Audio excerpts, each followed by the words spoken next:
한편 물가 인상이 줄줄이 예고돼 있습니다. 먼저 신세계그룹 편의점 이마트24도 편의점 택배비 인상 대열에 내일부터 합류합니다. 또 4월이 시작되는 내일 식음료 가격도 줄 인상이 예고되면서 소비자들의 물가 부담이 더 커질 전망입니다. 정대한 기자. 네, 정대한입니다. 이마트24도 결국 택배비를 올리네요.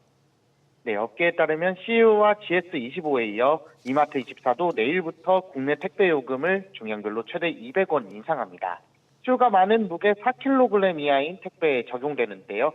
다만 4에서 5kg의 택배비는 유지하고 5에서 20kg 이하는 100원 낮추기로 했습니다.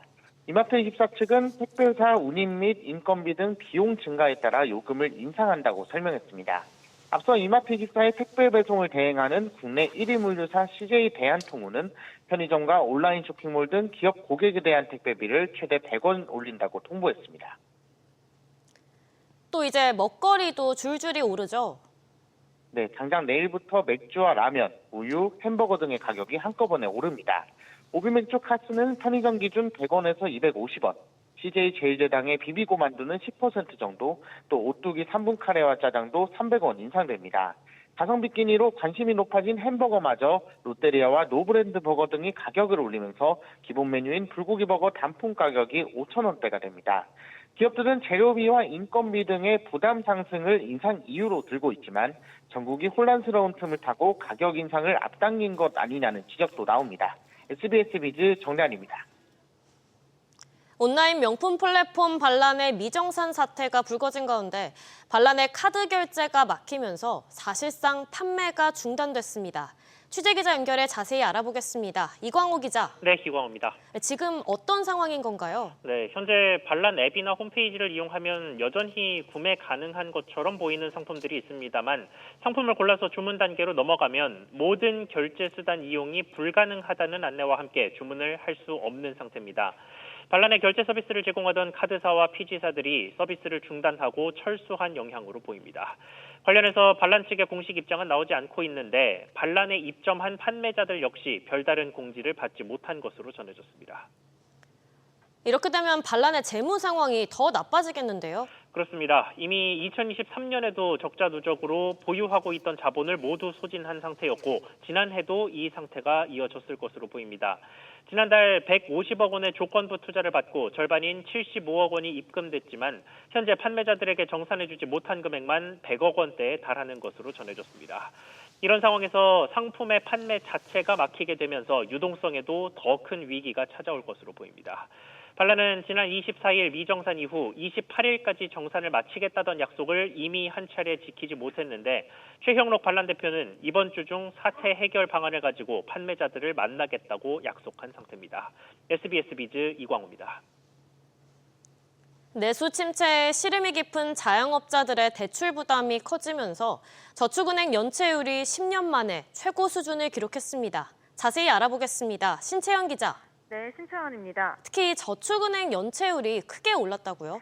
네, 한국은행에 따르면 지난해 4분기 말 개인 사업자들의 저축은행 대출 연체율은 11.7%로 집계됐습니다. 1년 전보다 4%포인트 넘게 뛰었고 2015년 2분기 이후 9년 6개월 만에 최고치입니다. 카드사와 캐피탈 등 여신 전문금융사 개인사업자 대출 연체율도 3.67%로 10년 6개월 만에 가장 높은 수준입니다. 보험사 연체율도 1.46%로 5년 6개월 만에 최고치를 나타냈습니다. 그런데 또 상당수 자영업자들이 한두 곳이 아니라 여러 곳에서 돈을 빌린 상태라고요? 네, 자영업 대출자 10명 중 6명은 3곳 이상에서 대출을 받은 다중채무자였습니다. 자영업 다중채무자 1명당 대출 규모는 평균 4억 3천만 원이었는데요. 3년 만에 가장 많은 수준입니다. 한국은행은 높은 대출금리와 서비스업 경기 부진으로 자영업자의 채무 상환 능력이 저하되면서 연체율이 상승했다며 개별 자영업자의 상환 능력과 의지에 따라 금융지원과 채무 조정 등의 방안을 차별적으로 적용하는 것이 효과적이라고 진단했습니다. SBS 비즈 신채원입니다. 영남 산불 사태가 진화됐지만 소방당국은 아직 남아있는 잔불 정리에 총력을 기울이고 있습니다. 아직 정확한 피해 상황이 집계되지 않았지만 사상 최대의 재산 피해가 예상되는데요. 약 3천여 명의 이재민이 아직 귀가를 하지 못한 상태입니다. 취재기자 연결합니다. 송태희 기자. 네. 먼저 아직 잔불이 남아있는 산청 지역의 산불 진화와 또 전체 피해 상황부터 짚어볼까요? 네, 경남 산청 산불이 발생한 지 약 213시간 만에 주불이 잡혔습니다. 하지만 산림당국은 해가 뜨자마자 헬기 10세대와 인력 600여 명 등을 투입해 잔불 정리에 나서고 있습니다. 소방당국은 이번 산불로 75명의 인명피해와 함께 주택 3,400여 채, 농축산시설 2,100여 곳, 국가유산 30여 건이 피해를 봤다고 밝혔습니다. 주민 3만 5천여 명이 대피했지만 아직 2만 8천여 명은 집에 돌아가지 못하고 있습니다. 과수 농가의 피해 면적이 약 1,490헥타르에 이르는 것으로 추정됩니다. 또 어선 19척과 양식장 6곳에서 양식어류 68만 마리가 폐사했습니다. 일단 급한 불은 껐지만 앞으로 야외 활동에 대해서도 주의가 필요할 것 같은데요. 그렇습니다. 건조하고 강한 바람이 계속 불고 있기 때문입니다. 중대본은 이번 산불은 태풍급 바람으로 불씨가 순식간에 수킬로미터를 날아가는 등 확산 속도가 시간당 8km를 웃돌았다고 특별한 주의를 당부했습니다. 한편 경북경찰청은 경북 의성 산불의 최초 발화지에 대한 현장 감식과 함께 실화 용의자 A씨를 불구속 입건해 본격적인 수사에 나섰습니다. SBS 비즈 송태입니다. 지난달 전국 악성 미분양 주택이 11년 만에 최대치를 기록한 것으로 나타났습니다. 반면 서울에선 토지거래 허가구역 해제 등 여파로 아파트 매매가 47% 급증하면서 부동산 시장의 부익부 빈익빈 현상이 두드러졌습니다. 윤지혜 기자. 네, 윤지혜입니다. 악성 미분양이 이제 준공이 된 후에 분양이 안 되는 물량을 의미하죠. 지난달 규모가 어떻게 됐나요? 국토교통부가 발표한 2월 주택 통계에 따르면 악성으로 분류되는 준공 후 미분양은 2만 3,700가구에 달했습니다. 이는 전달보다 3.7% 증가한 수준으로 2013년 10월 이후 11년 4개월 만에 최대치, 그리고 2023년 8월 이후 19개월 연속 증가했습니다. 이 가운데 지방 물량이 전체의 81%를 차지했는데요. 공급 선행 지표인 주택 인허가와 착공 등 물량도 전달보다 부진했습니다. 2월 전국 주택 인허가 물량은 12,500가구로 전달보다 44% 감소했는데 수도권 주택 인허가는 53%가 줄었습니다. 승인이 난 분양 물량도 지난달 5,380가구로 27% 줄어든 가운데 수도권 분양은 아예 전무했습니다. 반면 지난달 서울 아파트 거래는 급증했다고요?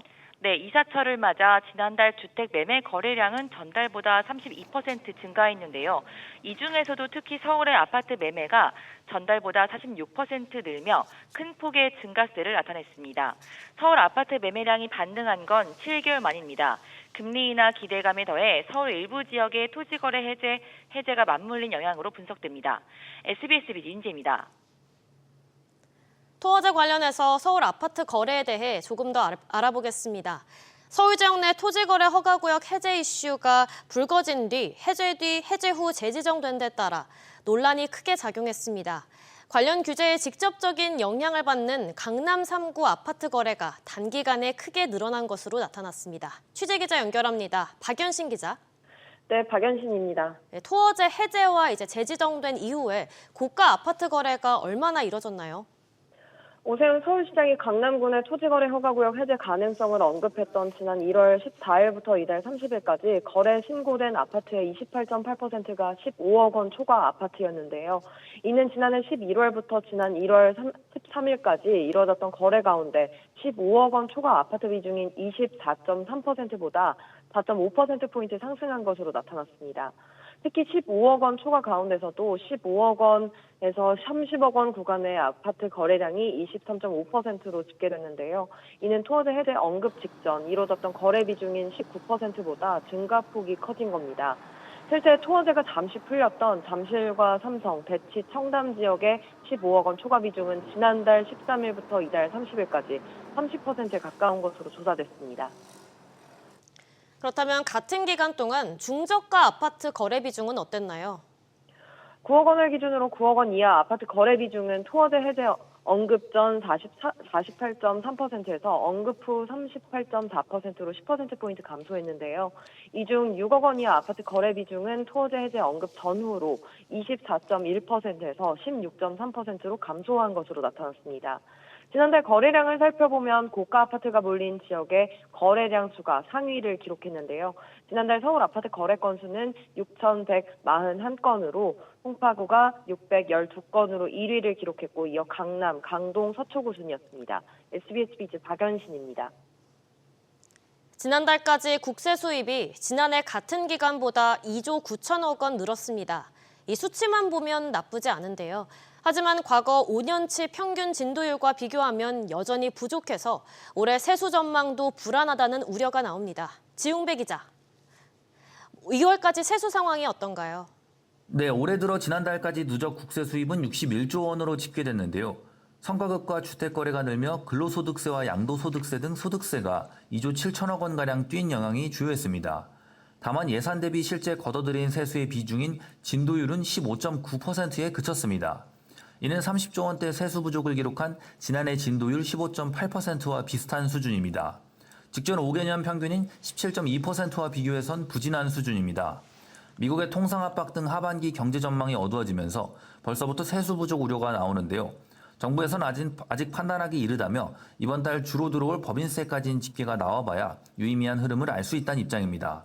이런 가운데 어제 공식화된 10조 원대 추경은 재원 조달 방법으로 적자 국채 발행이 불가피해 정부 부담을 키울 전망입니다. 한편 국민 조세 부담이 줄고 있다는 통계도 나왔죠. 네, 국회 기획재정위원회 소속 임광현 의원이 국회 예산정책처를 통해 집계한 자료인데요. 재작년 조세 부담률이 19%를 기록하면서 국제협력개발기구 OECD 37개국 중 우리나라가 31위에 그쳤습니다. 그만큼 국민과 기업이 내는 세금 비율이 적다는 의미인데요. 조세 부담률은 2015년 16%에서 7년 사이 22%까지 점차 상승하다가 이듬해 기업 경기 악화에 따른 법인세 감소로 3.1%포인트 하락한 19.0%를 기록했습니다. 지난해의 경우 이보다 더 떨어진 17.7%에 달할 것으로 추정됩니다. SBS 비즈 지웅배입니다. 주택금융공사가 정책 모기지에 원금 상환 유예 제도를 확대하기로 했습니다. 경기 침체와 소비 위축으로 가계와 소상공인의 부채 부담이 커지면서 연체 위험에 선제적으로 대응하기 위한 조치로 보입니다. 정동진 기자. 네, 정동진입니다. 원금 상환 유예라고 하면 이제 일정 기간 동안 원금은 두고 이자만 낼 수 있게 해준다는 거죠? 그렇습니다. 대상은 보금자리론과 적격대출입니다. 주택금융공사는 채무조정 관련 개정안 사전 예고를 통해 원금 상환의 최대 유예 횟수를 기존 3회에서 5회, 최대 유예 기간을 기존 3년에서 5년으로 확대하겠다고 밝혔습니다. 아울러 만 19세 미만 자녀가 둘 이상인 다자녀 가구와 연간 사업소득이 2,500만 원 이하인 소상공인을 상환유예 대상에 추가합니다. 다자녀 가구라면 주민등록 등본이나 가족관계 증명서를, 소상공인이라면 소상공인 확인서와 최근 1년간의 소득 확인 서류를 제출해야 합니다. 기존에는 실직이나 폐업, 소득 감소 등에 따른 일시적인 자금난으로 원리금 상환이 어려워진 차주를 대상으로 상환유예 신청을 받았는데요. 앞으로는 자녀가 둘 이상이기만 하면 소득 감소와 상관없이 보금자리론의 원금 상환유예 신청이 가능해집니다. 이렇게 원금 상환 유예를 확대한 배경은 뭔가요? 주금공 관계자는 저출생 문제 그리고 경기 침체에 따른 차주의 부채 부담과 연체 증가에 선제적으로 대응하고자 원금 상환 유예를 확대했다고 밝혔습니다. 아울러 대상 확대로 향후 상환유예 신청이 늘어날 것으로 예상된다고 덧붙였는데요.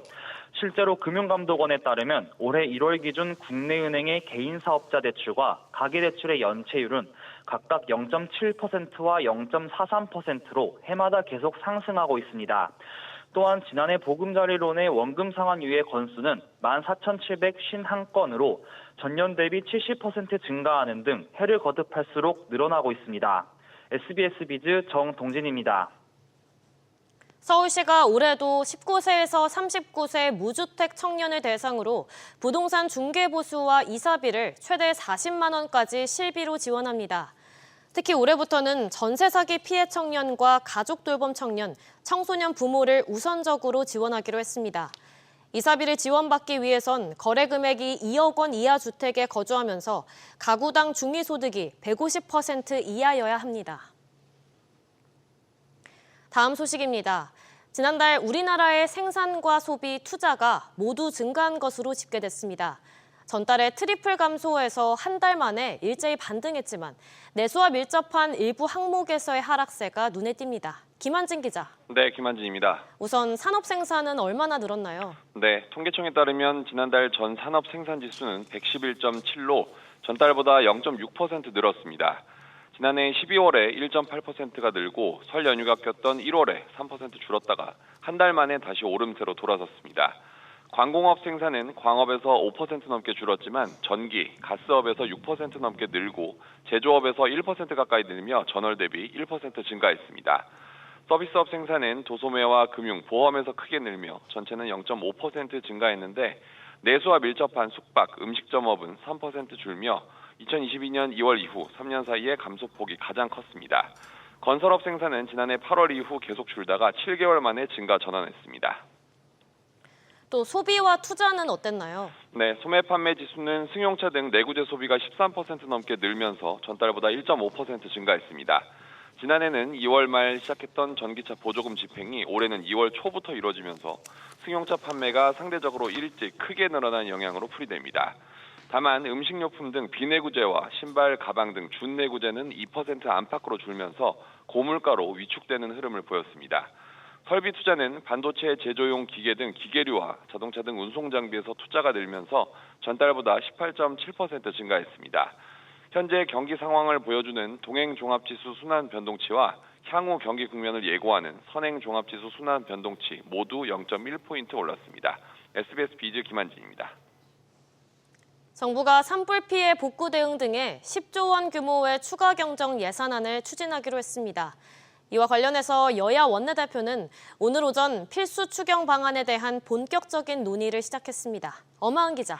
네, 엄하은입니다. 정부가 추경 편성에 나섰는데 구체적으로 어느 분야에 투입되는 건가요? 정부는 10조 원 규모의 추경을 통해 산불 피해 복구를 최우선 과제로 삼고 통상, 민생 지원 분야 등에도 대응하겠다는 방침입니다. 최근 추경 논란 속에서 예산 당국이 추진을 공식화한 것은 이번이 처음입니다. 최상목 경제부총리는 재정 측면에서 기존 가용 재원을 최대한 활용하는 것을 넘어 신속한 추가 재정 투입이 이루어져야 한다고 강조했습니다. 다만 정부는 여야 간 이견을 의식한 듯 10조 필수 추경의 세부 내역을 구체적으로 언급하지는 않았습니다. 여야 원내대표도 추경에 대한 논의를 시작했죠. 네, 오늘 오전 11시부터 여야 원내대표는 추경 규모와 처리 시기 등에 대한 논의를 시작했습니다. 권영세 비상대책위원장은 비대위 회의에서 산불 추경은 정치적 흥정의 대상이 될 수 없다라면서 국회에서 다른 무엇보다 최우선적으로 처리해야 한다고 강조했습니다. 반면 조승래 더불어민주당 수석 대변인은 정부가 제시한 10조라는 추경 규모가 민생과 경제를 회복시키고 재난을 극복하는 데 유의미한 효과를 낼 수 있을지 의문스럽다고 말했습니다. 정부는 추경의 추진 속도가 매우 중요하다는 입장인데요. 때문에 이번 추경은 여야 간 이견이 없는 분야에 집중하겠다고 밝힌 바 있습니다.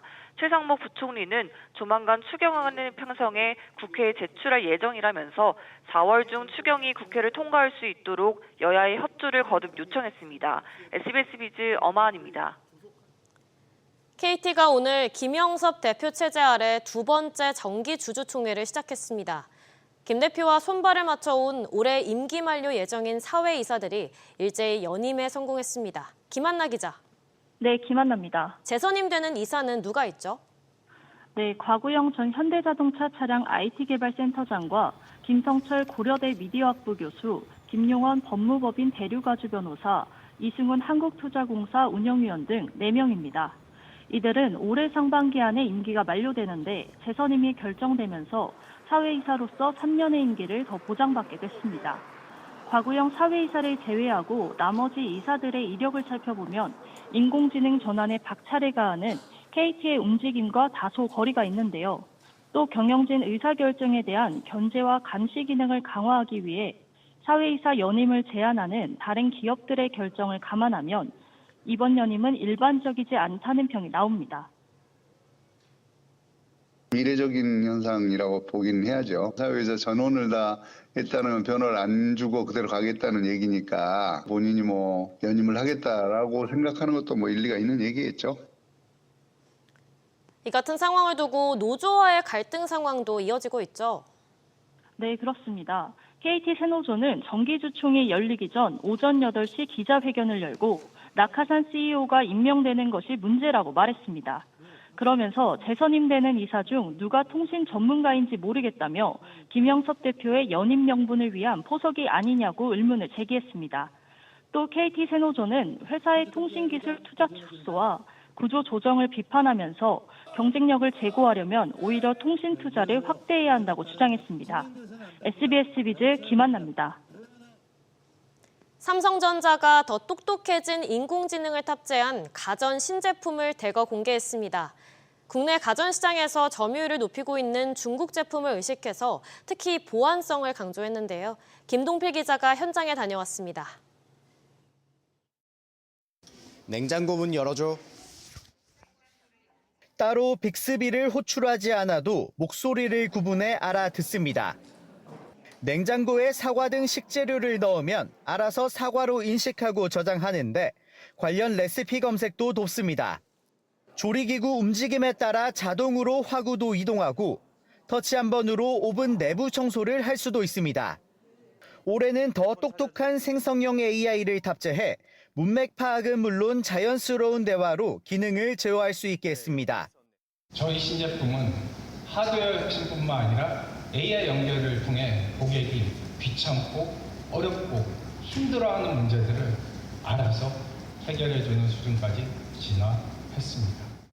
삼성전자는 중국이 선도하는 로봇 청소기 시장에도 1위 도전장을 냈습니다.